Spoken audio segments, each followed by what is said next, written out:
হয়, আজি গোলাঘাট জিলাৰ ছাত্ৰ সন্থাই আৰু অসম সেনাৰ আহ্বানত আজি এক দীঘলীয়া সমদল বাহিৰ কৰিছে আৰু এই দীঘলীয়া সমদল হৈছে গোলাঘাট জিলাৰ বাসীত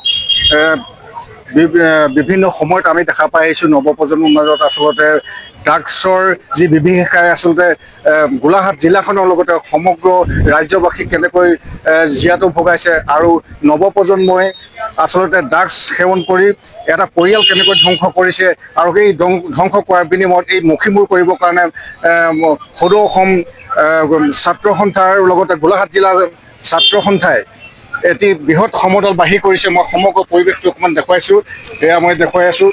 আচলতে নৱপ্ৰজন্মই কেনেকৈ আচলতে ড্ৰাগছ সেৱন কৰি তিলকৈ জীয়াতু ভুগিবলগীয়া হৈছে আৰু সেই ড্ৰাগছৰ নিচা মুক্ত কৰিবৰ কাৰণে আজি গোলাঘাট জিলা ছাত্ৰ সন্থাই পশ্চিম গোলাঘাট শাখা সাহিত্য সভাৰ সহযোগ আৰু প্ৰেছ ক্লাবৰ সহযোগত আচলতে এয়া সমদল বাহিৰ কৰিছে। মই দৃশ্যাংক মই দেখুৱাম আৰু তেখেতসকলে মই ভাষ্য ল'বলৈ মই চেষ্টা কৰিম। ইয়াৰ সহযোগ কৰিছে পশ্চিম গোলাঘাট শাখা সাহিত্য সভাৰ সম্পাদিকা আছে, সম্পাদিকা সহযোগ কৰা পৰিলক্ষিত হৈছে। কি ক'ব? আচলতে আমাৰ ভৱিষ্যত প্ৰজন্ম যি মৃত্যুৰ গৰালৈ গুচি গৈছে, তাৰ বাবে আচলতে সজাগ হ'বৰ বাবে গোলাঘাট জিলা ছাত্ৰ সন্থাই আজি এই পদক্ষেপ লৈছে আৰু এই পদক্ষেপত আমি সহযোগিতা আগবঢ়াইছোঁ পশ্চিম গোলাঘাট শাখা সাহিত্য সভাই। আমি ধন্যবাদ জ্ঞাপন কৰিছোঁ আৰু আমি চেষ্টা কৰিম, লগতে আমি সোধাৰ চেষ্টা কৰিম। কি ক'ব আচলতে কিয় সমদল বাহিৰ কৰিবলগীয়া হ'ল আজি গোলাঘাট জিলা ছাত্ৰ সন্থাই? আজি সমগ্ৰ অসমতে অসম সেনা, অসম উন্নতি সভা আৰু সদৌ অসম ছাত্ৰ সন্থাৰ আহ্বানত সমগ্ৰ অসমতে আজি এই ৰেলী বাহিৰ কৰা হৈছে ড্ৰাগছৰ বিৰুদ্ধে সচেতনতা বৃদ্ধি কৰিবৰ কাৰণে, সজাগ কৰিবৰ কাৰণে জনসাধাৰণৰ। কাৰণ আমাৰ নতুন প্ৰজন্মৰ সুৰক্ষিত ভৱিষ্যত নিশ্চিত হ'ব লাগিব আৰু নতুন প্ৰজন্মৰ সুৰক্ষিত ভৱিষ্যত যদি নিশ্চিত হ'ব লাগে তেতিয়াহ'লে ড্ৰাগছ সমূলঞ্চে ধ্বংস হ'ব লাগিব, সমূলঞ্চে নাইকিয়া কৰিব লাগিব। গতিকে ৰাইজক সচেতনতা কৰি আনিবৰ কাৰণে, ৰাইজক সজাগ কৰিবৰ কাৰণে আজি আমি গোলাঘাটত এই ৰেলী বাহিৰ কৰিছোঁ আৰু ইয়াত বিভিন্ন দল সংগঠনে সহযোগিতা কৰিছে। ড্ৰাগছ সমূলঞ্চে নাইকিয়া হ'ব লাগিব অসমৰ পৰা আৰু বিশেষভাৱে গোলাঘাটৰ পৰা সমূলঞ্চে উৎখাত হ'ব লাগিব। কাৰণ বিভিন্ন সময়ত আমি দেখিবলৈ পাওঁ যে গোলাঘাট জিলাতো এই ড্ৰাগছ সৰবৰাহকাৰী পুলিচে কাৰ্যত কৰে। গতিকে এই গোটেই বিষয়টো নাইকিয়া হ'ব লাগিব। জনসাধাৰণক যাতে এনেধৰণে যি পৰিয়ালবিলাকলৈ ঘোৰ অমানিশা নমাই আনে ড্ৰাগছৰ কাৰণে, এই কথা বন্ধ হ'ব লাগিব। আৰু লগে লগে আমি এই কথাটো দাবী জনাম যে এখন কঠোৰ আইন যাতে প্ৰণয়ন কৰে ড্ৰাগছৰ বিৰুদ্ধে। এখন কঠোৰ যদি আইন থাকে তেতিয়াহ'লে কোনো কাৰণত এই ড্ৰাগছৰ লগত জড়িত কোনো সাৰি যাব নোৱাৰে। গতিকে সেইকাৰণে ৰজাঘৰলৈ এইটোও আহ্বান জনাম যে এখন কঠোৰ আইন যাতে প্ৰণয়ন কৰে। আৰু বিশেষভাৱে গোলাঘাটত আজি বিভিন্ন দল সংগঠনে সহযোগিতা কৰিছে ড্ৰাগছৰ বিৰুদ্ধে জনসাধাৰণক সজাগ কৰিবৰ কাৰণে, সচেতনতা কৰিবৰ কাৰণে।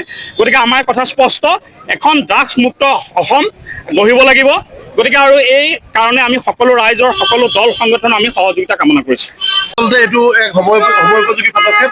সদৌ অসম ছাত্ৰ সন্থাৰ আহ্বান মৰ্মে আজি গোলাঘাট জিলা ছাত্ৰ সন্থাই গোলাঘাট নগৰত যি ড্ৰাগছ বিৰোধী সমদল বাহিৰ কৰিছে, আমি দেখিবলৈ পাইছোঁ যে বিভিন্ন দল সংগঠন, অনুষ্ঠান প্ৰতিষ্ঠান, বিশেষকৈ মহিলা সমাজে ওলাই আহিছে।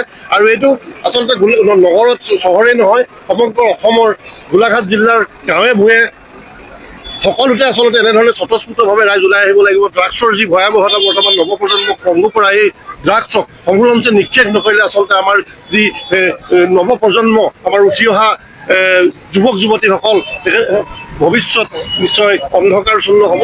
বহু পৰিয়াললৈ ঘোৰ অন্ধকাৰ নামি আহিছে ড্ৰাগছৰ আসক্তিৰ ফলত যুৱক যুৱতীৰ। অসমৰ সংবাদ জগতখনৰ বাবে এক সুখবৰ।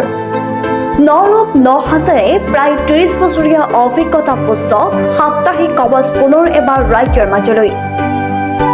স্বত্বাধিকাৰী প্ৰণীতা কলিতাৰ দ্বাৰা প্ৰকাশিত আৰু অমৰজ্যোতি প্ৰিণ্টাৰ্ছ, গুৱাহাটী কমাৰ্চ কলেজৰ বিপৰীত ফালে মুদ্ৰিত।